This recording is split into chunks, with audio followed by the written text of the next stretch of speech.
Yo guys sorry guys, अभी मैं थोड़ा गाना नहीं नाइट का चला सीन पाया। है।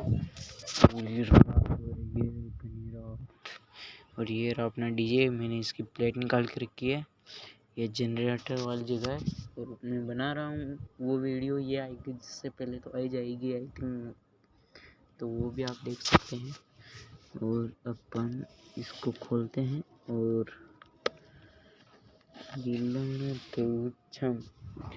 ओके गाइस, तो मैं अभी आपको यहाँ पर गाना चला कर बताता हूँ। तो गाना इज प्ले।